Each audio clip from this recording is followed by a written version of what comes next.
નમસ્કાર મિત્રો, નીટ અને જેડબલઈ ચેપ્ટર નંબર 13 નાઇટ્રોજન યુક્ત કાર્બનિક સંયોજનો. તો મિત્રો અહીંયા નાઇટ્રોજન યુક્ત કાર્બનિક સંયોજનો જે છે એની વાત કરવાની છે. ખાસ કરીને હાઇડ્રોકાર્બનમાં નાઇટ્રોજન તત્વ સામેલ હોય તેવા સંયોજનો જેવા કે એમાઇન સંયોજન. એમાઇનમાં પછી પ્રાથમિક, દ્વિતીયક, તૃતીયક ત્રણેય એમાઇન સંયોજન આવી જાય. આ ઉપરાંત સાયનાઇડ સંયોજનો, આઇસોસાયનાઇડ સંયોજનો, આઇસોસાયનાઇડ અને નાઇટ્રો સંયોજનો. તો મિત્રો અહીંયા એમાઇન, સાયનાઇડ, આઇસોસાયનાઇડ અને નાઇટ્રો સંયોજનો આવી રીતે એને આપણે ઓળખીએ છીએ. આ બધા જ નાઇટ્રોજન યુક્ત કાર્બનિક સંયોજનો એવી રીતે આપણે એને વર્ણવી શકીએ. તો એ પૈકીના જુદા જુદા સંયોજન પૈકી સૌપ્રથમ આપણે એમાઇન સંયોજન અંગે ચર્ચા કરશું. પહેલા એમાઇન સંયોજનો. તો મિત્રો આ એમાઇન સંયોજનો જે છે એ તમે જાણો છો એ પ્રમાણે કે એમોનિયામાંના હાઇડ્રોજનનું વિસ્થાપન આલ્કાઇલ અથવા એરાઇલ સમૂહ વડે કરતા પ્રાપ્ત થાય. એનો અર્થ એવો થયો કે એમાઇન સંયોજનો એમોનિયાને અનુરૂપ બંધારણ ધરાવે. તો આ વસ્તુ ખાસ ધ્યાનમાં રાખજો કે એમોનિયામાંના હાઇડ્રોજનનું વિસ્થાપન કા આલ્કાઇલ વડે થાય અથવા તો એરાઇલ વડે થાય. અહીંયા જો NH3 પૈકીના એક હાઇડ્રોજનનું વિસ્થાપન આલ્કાઇલ દ્વારા થશે તો RNH2 બનશે. બેનું થશે તો R ટ્વાઇઝ NH બનશે અને ત્રણનું થશે તો R થ્રાઇઝ N પ્રાપ્ત થાય. આને આપણે પ્રાથમિક એમાઇન તરીકે વર્ણવીએ છીએ, આને આપણે દ્વિતીયક એમાઇન તરીકે વર્ણવીએ છીએ, આને આપણે તૃતીયક એમાઇન તરીકે વર્ણવીએ છીએ. તો આ સામાન્ય માહિતી થઈ પ્રાથમિક, દ્વિતીયક અને તૃતીયક એમાઇન અંગેની. પછી આલ્કાઇલ સમૂહ હોઈ શકે અથવા એરાઇલ સમૂહ, બે પૈકી કોઈ પણ ઘટક જે છે એ શક્ય બની શકે. એટલે એલિફેટિક અને એરોમેટિક એવા બે પ્રકારના એમાઇન શક્ય બને. એલિફેટિક એમાઇન અને એરોમેટિક એમાઇન, જેને એરાઇલ એમાઇન પણ કહેવાય, એરાઇલ એમાઇન. આ ઉપરાંત જો બધા જ ઘટકો સમાન આવેલા હોય તો એને સાદા એમાઇન કહેવાય, અને જો ઘટકો અલગ અલગ હોય તો એને મિશ્ર એમાઇન સંયોજન તરીકે ઓળખવામાં આવે. પ્રાથમિકમાં એ શક્ય નથી, પણ દ્વિતીયક અને તૃતીયક માટે સાદા અથવા મિશ્ર એવો શબ્દ બોલવામાં આવે. સાદાનો અર્થ થાય CH3 NHCH3, મિશ્ર એટલે CH3NHC2H5. એક ઇથાઇલ છે ને એક મિથાઇલ છે, અહીંયા બંને મિથાઇલ છે તો આપણે એને સાદા કહેશું, અને આપણે કેના તરીકે વર્ણવશું? મિશ્ર તરીકે વર્ણવી શકીએ. અને તૃતીયકમાં પણ એ જ રીતે આપણે સાદા અને મિશ્ર જે છે એ વર્ણવી શકીએ. પ્રાથમિક માટે એ વસ્તુ શક્ય બને નહીં. એમોનિયામાં નાઇટ્રોજનનું સંકરણ sp3 અને આકાર જે છે ત્રિકોણીય પિરામિડલ. એઝ યુઝ્યુઅલ એમાઇનમાં પણ નાઇટ્રોજનનું સંકરણ sp3 અને આકાર ત્રિકોણીય પિરામિડલ, એમાં કોઈ ફેરફાર નહીં. હા, બંધ કોણ જે છે એમાં વેરિએશન આવી શકે, બરાબર છે. ખાસ કરીને આ બંધકારક ઇલેક્ટ્રોન યુગ્મના કારણે થઈ અને એ વેરિએશન તમને જોવા મળી શકે. બીજી વાત કે આ સંયોજનમાં સામાન્ય રીતે નાઇટ્રોજન સાથે જોડાયેલા ઘટકો સિગ્મા બંધથી જોડાયેલા હોય. ઘણીવાર દાખલા તરીકે આપણે પૂછે કે ભાઈ મિથાઇલ એમાઇનમાં સિગ્મા બંધ ગણો. આ એક ઉદાહરણ છે, આવું તો ગમે એમાં પૂછી શકે ભાઈ. તો મિથાઇલ એમાઇન જે છે એમાં સિગ્મા બંધ જે છે એ ગણવા માટે થાય અને બંધારણ જે છે ને વિસ્તૃત સ્વરૂપે લખી નાખવાનું. આની અંદરના સિગ્મા બંધની સંખ્યા 6 સિગ્મા બંધ આપણને જોવા મળે છે. આ 4, 5 અને 6. એનિલિન એટલે કે બેન્ઝીન ચક્ર ઉપર NH2 એમાં સિગ્મા અને પાઈ બંધ પૂછી શકે, બરાબર છે. તો તમને ખબર છે કે ભાઈ બેન્ઝીન ચક્રમાં 12 સિગ્મા હોય અને 3 પાઈ હોય. બેન્ઝીન ચક્રમાં વધારામાં આ સહિત લઈ લ્યો તો વધારામાં 2 આવે એટલે +2 સિગ્મા, એટલે ટોટલ સિગ્મા જે છે એ 14 સિગ્મા થાય. અને પાઈ જે છે એ આમાં તો કઈ પાઈ હોય નહીં, એટલે ટોટલ જે પાઈ જે છે એ આપણે 3 પાઈ દર્શાવીએ છીએ. તો આ રીતે ટૂંકમાં સિગ્મા અને પાઈ જે છે એ પણ આપણે પૂછી શકે. બીજી વાત કે અહીંયા નાઇટ્રોજન પાસે અબંધકારક ઇલેક્ટ્રોન યુગ્મ છે, એટલે લોન પેર અને બોન્ડિંગ પેર પણ પૂછી શકે. જો આ 6 સિગ્મા બંધ હોય તો બધા બંધકારક જે છે એ 6 સિગ્મા બંધ જે છે એના અનુરૂપ 6 તમારે બંધકારક જે છે એ દર્શાવવા પડે. એટલે કે બોન્ડિંગ પેર જે છે એ 6 અને લોન પેર છે કેટલા થાય 1. આ વસ્તુ પણ આપણને પૂછી શકે. તો આવી વસ્તુ સામાન્ય સંજોગોમાં ધ્યાન રાખવી. બીજું પ્રાથમિક, દ્વિતીયક, તૃતીયક અને પ્રાઇમરી, સેકન્ડરી અને ટર્સરી એટલે PST એવા નામથી પણ એને સંબોધિત કરવામાં આવે છે. એટલે આવી સામાન્ય માહિતી પણ આપણે ધ્યાનમાં રાખવી. તો આ વાત થઈ માત્ર બેઝિક કે જે આપણે જાણીએ છીએ. હવે એમાઇન સંયોજન જે છે એમાં ભૌતિક ગુણધર્મોની દ્રષ્ટિએ જોવા જઈએ, ભૌતિક ગુણધર્મોની દ્રષ્ટિએ તો મિત્રો તમને ખ્યાલ છે એ પ્રમાણે ભૌતિક ગુણધર્મોની દ્રષ્ટિએ તો કે ભાઈ એમાઇન સંયોજનો છે સામાન્ય રીતે માછલીના તેલ જેવી વાસ ધરાવે, આ ખાસ ધ્યાન રાખજો. આ તમને પ્રેક્ટિકલમાં પણ કામ લાગે. માછલીના તેલ જેવી એટલે ફિશી સ્મેલ એમ કહી શકાય.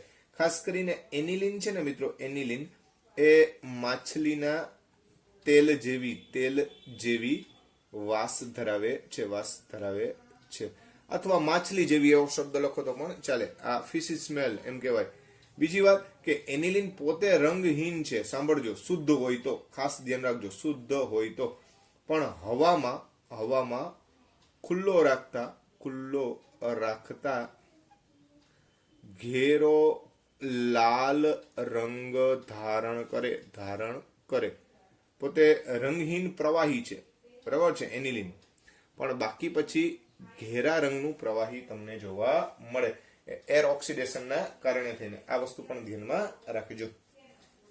હવે મિત્રો આપણે એમાઇન સંયોજનની બનાવટ ટેક્સ્ટબુકની અંદર છે એની આપણે ચર્ચા કરતા નથી, પણ ટેક્સ્ટબુક સિવાયની જે કંઈ પણ ઘટનાઓ જે છે એને આપણે ધ્યાનમાં લઈ લઈએ. તો એમાઇન સંયોજનની બનાવટ, એમાઇન ની બનાવટ, બરાબર છે. હું અહીંયા લખું છું ટેક્સ્ટબુક પ્લસ, એટલે ટૂંકમાં ટેક્સ્ટબુક સિવાયની જે પ્રક્રિયાઓ જે છે એના વિશે વાત કરીએ. તો તમે એમોનોલિસિસ શીખી ગયા, બરાબર છે, પણ આપણે અહીંયા આલ્કોહોલની એમોનોલિસિસ પ્રક્રિયા જોઈએ. એમોનોલિસિસ આપણે ટેક્સ્ટબુકની અંદર હેલાઇડની એમોનોલિસિસ આવે છે, અહીંયા આલ્કોહોલની એમોનોલિસિસ છે. તો તમે જાણો છો એ પ્રમાણે કે આલ્કોહોલ એની એમોનોલિસિસ પ્રક્રિયા કરવી હોય તો એમોનિયા સાથે પ્રક્રિયા કરવાની. કોની સાથે પ્રક્રિયા કરવાની? એમોનિયા સાથે સાથે Al2O3 ની હાજરી રાખવાની. અને તાપમાન જે છે એ મિત્રો અહીંયા 673 કેલ્વિન જેટલું ઊંચું તાપમાન જરૂરી છે, એટલે 400 સેલ્સિયસ જેટલું થાય. પ્રક્રિયા થશે એટલે RNH2 મળે. શું મળે? RNH2. અને પાણીનો અણુ જે છે એ રિમૂવ થાય. એના માટે જ આ નિર્જળીકરણકારક કહેવાય, એલ્યુમિના, એ જે ભેજ શોષક પદાર્થ છે, પાણીનો અણુ દૂર કરશે, આપણને RNH2 પ્રાપ્ત થાય. હવે જો વધુ પ્રમાણમાં આલ્કોહોલ ઉમેરવામાં આવે, Al2O3 ની હાજરી રાખવામાં આવે, તો સ્વાભાવિકપણે આગળ પ્રક્રિયા થઈ દ્વિતીયક એમાઇન પ્રાપ્ત થાય. અને હજી આગળ પ્રક્રિયા કરીએ તો RNRR એટલે કે તૃતીયક એમાઇન જે છે એ આપણને પ્રાપ્ત થશે. આ રીતની આ પ્રાથમિક એમાઇન, દ્વિતીયક એમાઇન અને તૃતીયક એમાઇન, આવા ત્રણેય એમાઇન જે છે એમાં શક્ય બને. ખાસ નોંધ, ખાસ ધ્યાનમાં રાખજો, આમાં ચતુર્થક એમાઇન ન બને. એનું કારણ એટલું જ છે, અવકાશીય અવરોધ. અવકાશીય અવરોધના હિસાબે, અવરોધના કારણે ચતુર્થક એમાઇન શક્ય બનતો નથી. બરાબર છે. અને એઝ યુઝ્યુઅલ તમે જાણો છો એ પ્રમાણે ROH વત્તા એમોનિયા, આમાં જો એમોનિયા વધુ લેવામાં આવે, આ વધુ, તો માત્ર પ્રાથમિક એમાઇન જ મળે.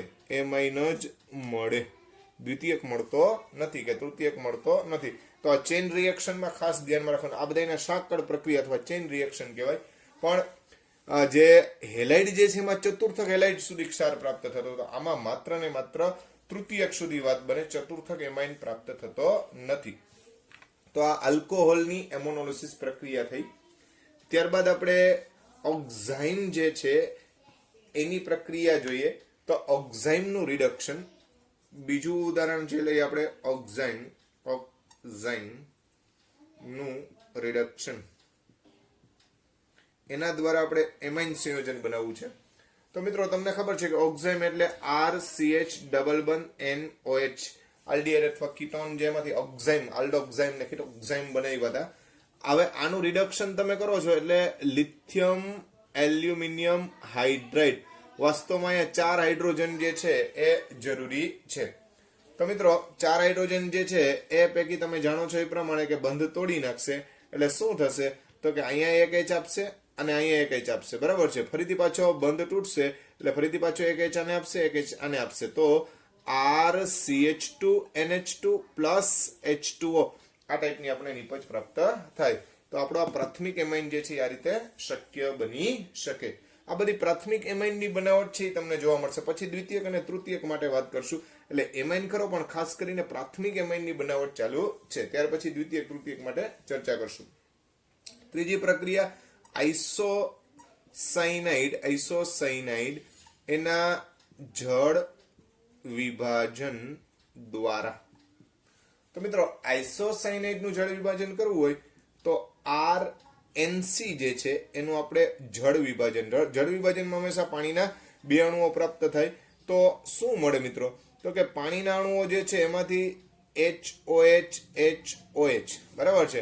એટલે આને OH દઈ દઈએ અને H દઈ દઈએ તો આપણને RNH2 પ્રાપ્ત થશે.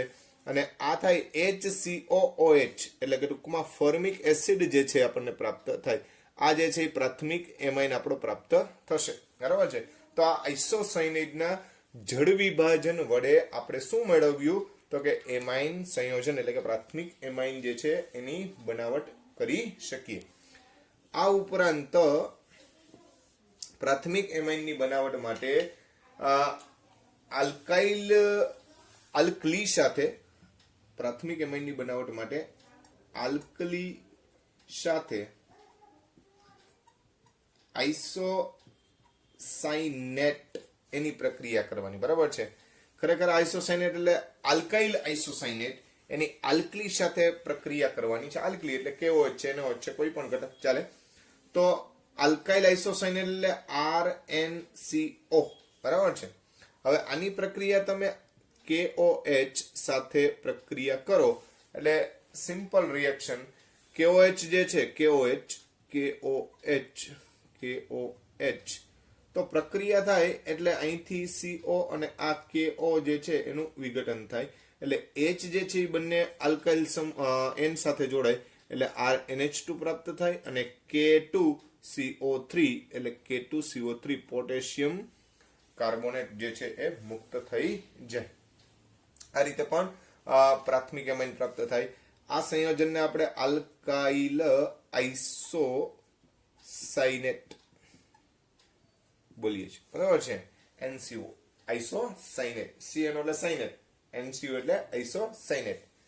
ત્યારબાદ ગ્રિગ્નાર્ડ પ્રક્રિયક દ્વારા. બરાબર છે.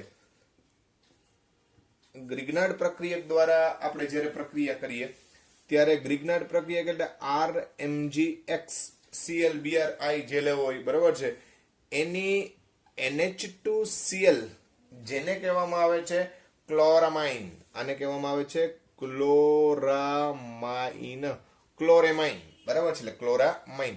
અને આ જે છે આપણો ગ્રિગ્નાર્ડ પ્રક્રિયક અથવા આલ્કાઇલ મેગ્નેશિયમ ક્લોરાઇડ પ્રક્રિયા થાય એટલે શું મળે મિત્રો? તો કે RNH2, આ NH2 છે આની હારે જોડાઈ જશે ને MgCl અને Cl એટલે MgCl2 આપને પ્રાપ્ત થાય. તો આ ગ્રિગ્નાર્ડ પ્રક્રિયક દ્વારા ક્લોરામાઇન સાથેની પ્રક્રિયાથી આપણે પ્રાથમિક એમાઇન પ્રાપ્ત થશે. આ બધા પ્રાથમિક એમાઇન જે છે એની બનાવટ આપણને જોવા મળી રહી છે.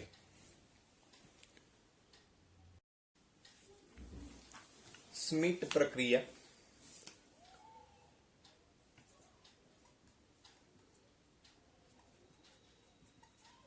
સ્મિટ પ્રક્રિયામાં મિત્રો કાર્બોક્સિલિક એસિડ જે છે એની આપણે હાઇડ્રેઝોઇક એસિડ સાથે પ્રક્રિયા કરશું N3H, જેને આપણે હાઇડ્રેઝોઇક એસિડ બોલીએ છીએ. આ બંનેનું રિએક્શન આપણે સમજવાનું છે. તો કાર્બોક્સિલિક એસિડ અને હાઇડ્રેઝોઇક એસિડ, બરાબર છે. તો RCOOH એટલે કાર્બોક્સિલિક એસિડ, એની N3H સાથે પ્રક્રિયા થાય સાંદ્ર સલ્ફ્યુરિક એસિડ અને ત્યારબાદ જળ વિભાજન જે છે એ કરવામાં આવે. તો આ પ્રક્રિયા દ્વારા આપણને શું પ્રાપ્ત થશે? તો કે ભાઈ RNH2 પ્રાપ્ત થાય, બરાબર છે. આ NNN અને H છે એ પૈકી આ ડાઇનાઇટ્રોજન રિમૂવ થશે અને R સાથે NH અને H, આ H અને H એટલે RNH2 પ્રાપ્ત થાય, ડાઇનાઇટ્રોજન છૂટો પડે અને કાર્બન ડાયોક્સાઇડનો એક અણુ જે છે એ છૂટો પડશે, બરાબર છે. આ રીતની પ્રક્રિયા થાય અને આપણને શું મળશે? તો કે ભાઈ એમાઇન સંયોજન છે એ પ્રાપ્ત થશે. હવે આ પ્રક્રિયા દરમિયાન તમે જુઓ ને તો મૂળ કાર્બોક્સિલિક એસિડ કરતા એક ઓછી કાર્બન સંખ્યા યુક્ત એમાઇન મળે. આ વસ્તુ પણ ધ્યાનમાં રાખવાની ખાસ, બરાબર છે. આ જ વસ્તુ આપણે હોફમેનમાં જોવા મળે છે. ટેક્સ્ટ બુક મુજબ આપને ખ્યાલ છે આ બધી ઘટનાઓ જેમાં કાર્બન સંખ્યા ઘટતી હોય એને ડિગ્રેડેશન કહેવાય. એટલે આને કર્ટિયસ ડિગ્રેડેશન એવો શબ્દ પણ વાપરવામાં આવે. ડિગ્રેડેશન મતલબ ઘટવું, ડિગ્રેડ થવું, ટૂંકમાં ઘટાડો થવો, એને કહેવામાં આવે ડિગ્રેડેશન. તો આ વસ્તુ ખાસ ધ્યાનમાં રાખજો. આ વાત થઈ સ્મિટ રિએક્શન જે છે એના સંદર્ભની આપણે ચર્ચા કરી, બરાબર છે. હવે ત્યાર પછી એક ટેક્સ્ટ બુકની જ પ્રક્રિયા જે તમને ખબર છે કે RCN, બરાબર છે. હવે તમે આને લિથિયમ એલ્યુમિનિયમ હાઇડ્રાઇડ વડે રિડક્શન કરો છો. ટેક્સ્ટ બુકમાં આઈપી જ છે, એની હું ના નથી પાડતો ભાઈ, બરાબર છે. પણ એક ખાસ ધ્યાનમાં લેવા જેવી બાબત, RCN એટલે RCH2NH2 જે એમાઇન સંયોજન એટલે પ્રાથમિક એમાઇન મળે છે. આ પ્રક્રિયાને મેન્ડ્યુસ પ્રક્રિયા તરીકે પણ ઓળખવામાં, આ પ્રક્રિયાને મેન્ડ્યુસ પ્રક્રિયા તરીકે ઓળખવામાં આવે, એટલે ખાસ ધ્યાનમાં રાખજો, ઓળખવામાં આવે છે. આ છે એ મેન્ડ્યુસ પ્રક્રિયા છે. કઈ પ્રક્રિયા છે? મેન્ડ્યુસ. બીજી વાત કે જો અહીંયા RCl લઈને પ્રક્રિયા કરી હોય, દાખલા તરીકે ઉદાહરણ લઈએ આપણે, દાખલા તરીકે મિથાઇલ ક્લોરાઇડ લીધો હોય, એની જો તમે કેશિયન સાથે પ્રક્રિયા કરો તો મિથાઇલ સાયનાઇડ બને અને હવે એનું રિડક્શન કરો તમે તો તમને CH3CH2NH2 મળે. એટલે કે અહીંયા તમે એક કાર્બન લીધો હતો અને અહીંયા તમને બે કાર્બન. તો આ જે છે ને સ્ટેપ અપ પ્રક્રિયા કહેવાય, સ્ટેપ અપ રિએક્શન, કે જેની અંદર કાર્બન જે છે એ ગ્રેજ્યુઅલી વધે છે, ડિગ્રેડેશન નથી થયું, અહીંયા ગ્રેજ્યુએશન થયું. એટલે કે ટૂંકમાં આ પ્રક્રિયામાં કાર્બન સંખ્યાનો વધારો થાય. પણ હેલાઇડ થી શરૂ કરો તો સીધી પ્રક્રિયા આ વસ્તુ શક્ય બને નહીં. એટલે ખાસ ધ્યાનમાં રાખજો, અહીંયા જે આપણે સાયનાઇડ માંથી ડાયરેક્ટ જે છે એમાં કાર્બન સંખ્યામાં વધારો નથી, પણ હેલાઇડ થી શરૂ કરો તો આ રીતે કાર્બન સંખ્યામાં વધારો જોવા મળે. ત્યાર પછી આપણે એમાઇન સંયોજનની બનાવટ માટેની આગળની પ્રક્રિયા જોઈએ. તો આલ્ફા એમિનો એસિડ નું ડીકાર્બોક્સિલેશન બરાબર છે. હવે આ થોડુંક ડીકાર્બોક્સિલેશન છે ને એ થોડુંક જુદું છે, એટલે ખાસ ધ્યાનમાં રાખજો. અહીંયા આપણે RCHNH2COOH આને આપણે આલ્ફા એમિનો એસિડ કહીએ. શું કહીએ ભાઈ? આલ્ફા એમિનો એસિડ, જેમાં એમિનો ગ્રુપ અને એસિડ ગ્રુપ બંને છે. હવે જ્યારે પણ તમે આનું ડીકાર્બોક્સિલેશન કરો ત્યારે બેરિયમ હાઇડ્રોક્સાઇડનો યુઝ કરવાનો છે. બરાબર, જનરલી આપણે સોડા લાઇમનો યુઝ કરીએ, પણ અહીંયા સોડા લાઇમ નથી લેવાનો, પણ બેરિયમ હાઇડ્રોક્સાઇડ વડે ડીકાર્બોક્સિલેશન કરવાનું છે. ડીકાર્બોક્સિલેશન થાય એટલે ફાઇનલ હોય કે આમાંથી CO2 આપણે શું કરવાનો થાય? રિમૂવ કરવાનો થાય. એટલે RCH2NH2 બનશે. RCH2NH2 જેને આપણે પ્રાથમિક એમાઇન તરીકે લઈ લઈએ. બરાબર છે. હવે બેરિયમ હાઇડ્રોક્સાઇડ એટલે BaOH આ તમને દેખાય, સોરી BaOH ટ્વાઇસ છે. બરાબર છે. એ પૈકી બેરિયમ કાર્બોનેટનો એક વોટર મોલેક્યુલ કાઢી નાખીએ, એટલે એક પાણીનો અણુ દૂર કરી નાખીએ, અને આ CO2 અને બેરિયમ ઓક્સાઇડ એટલે બાકોત્રી બેરિયમ કાર્બોનેટ દૂર થાય. આ રીતની પ્રોસેસ જે છે એ તમને અહીંયા જોવા મળશે. આને પણ ડીકાર્બોક્સિલેશન કહેવાય, કેમ કે CO2 અણુ શું થાય છે? રિમૂવ થાય, પણ CO2 બેરિયમ કાર્બોનેટ સ્વરૂપે અહીંયા મુક્ત થશે. તો મિત્રો, આ બધી વધારાની પ્રક્રિયાઓ કે જે પ્રાથમિક એમાઇનની બનાવટ સમજાવે છે. કયા એમાઇનની વાત થાય? પ્રાથમિક. હવે આપણે દ્વિતીયક એમાઇન જે છે એની બનાવટ પણ જોઈ લઈએ સાથે સાથે. બરાબર છે.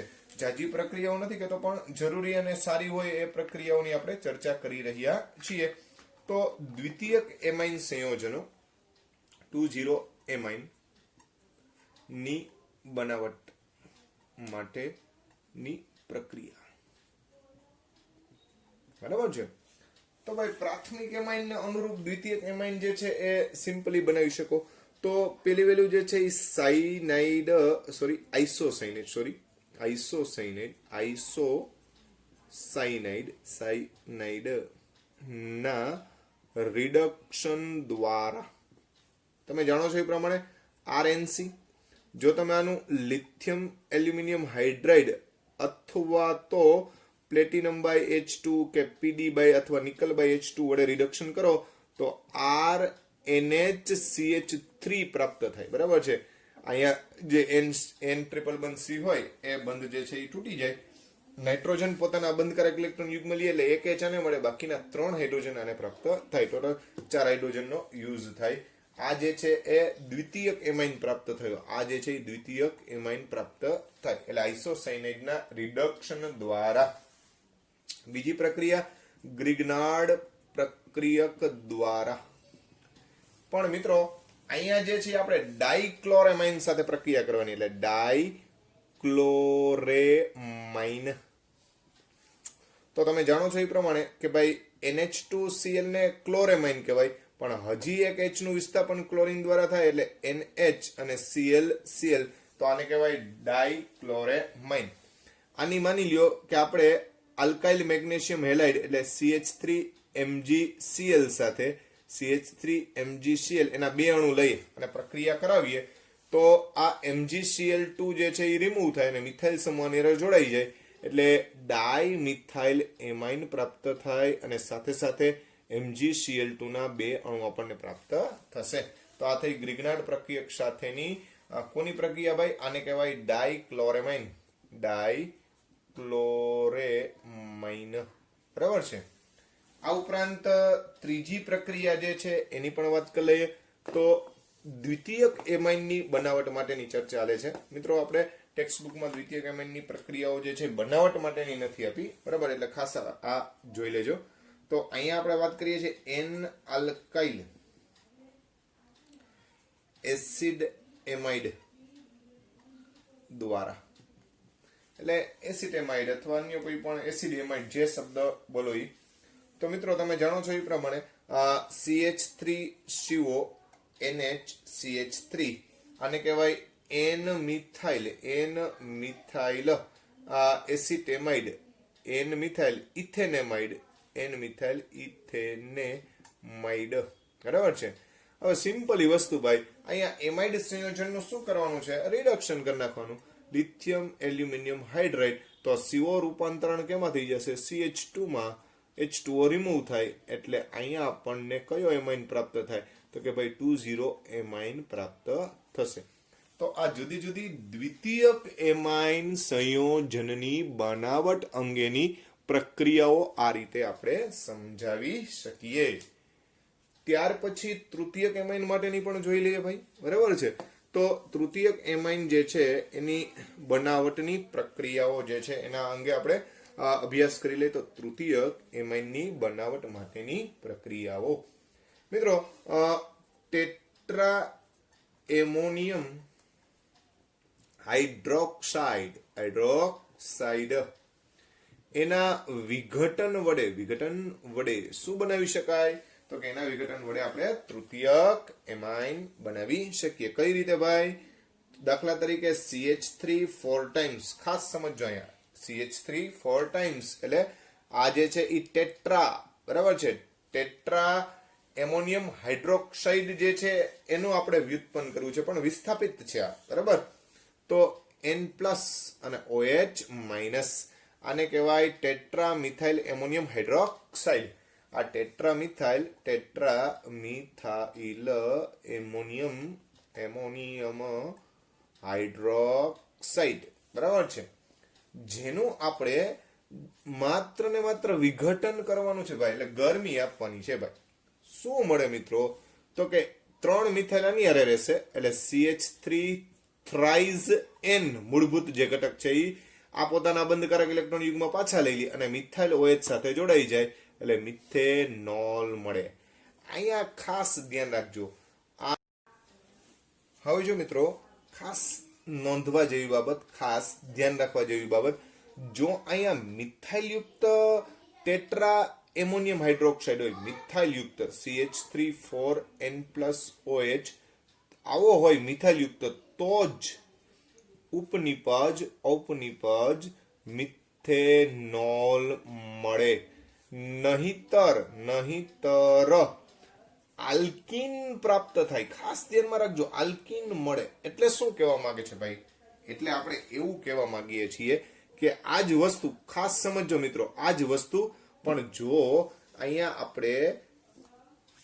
આપણે અહીંયા CH3CH2 4 ટાઈમ્સ N+ OH એટલે મિથાઇલની જગ્યાએ કોણ આવ્યો? ઇથાઇલ, બરાબર છે. અને એનું જો આપણે વિઘટન કરીએ એટલે ડિગ્રેડેશન કરીએ તો આપણને CH3CH2 થ્રાઇઝ N એટલે કે તૃતીયક એમાઇન પ્રાપ્ત થયો, ટ્રાય ઇથાઇલ એમાઇન પ્રાપ્ત થયો, ટ્રાય ઇથાઇલ એમાઇન. સાથે સાથે આપણને એમ થાય કે ભાઈ ઇથેનોલ મળવો જોઈએ, પણ એવું નથી થતું મિત્રો. આમાંથી પાણીનો અણુ દૂર થઈ જાય એટલે ઇથીન મળે, CH2 CH2 મળે અને સાથે પાણીનો અણુ છૂટો પડે એટલે આલ્કીન અથવા ઓલિફિન કહેવાય, ઓલિફિન સંયોજન પ્રાપ્ત થાય, બરાબર છે. આ વસ્તુ ખાસ ધ્યાનમાં રાખજો. મિથેનોલ એટલે એક કાર્બન હોય તો એમાં આલ્કીન શક્ય ન બને એટલે આલ્કોહોલ નિપજ પ્રાપ્ત થાય, જ્યારે આની અંદર ઓલિફિન નિપજ જે છે એ પ્રાપ્ત થતી હોય છે. તો મિત્રો, આ જુદી જુદી જે કંઈ પણ પ્રાથમિક, દ્વિતીયક અને તૃતીયક એમાઇન જે છે એની બનાવટ અંગેની અહીંયા પ્રક્રિયાઓ જે છે આપણે પૂર્ણ કરીએ છીએ. તો એમાઇન સંયોજનમાં જુદા જુદા ઘટકો જે છે એની બનાવટ અંગેની પ્રક્રિયાઓ આ રીતે વર્ણવી શકાય.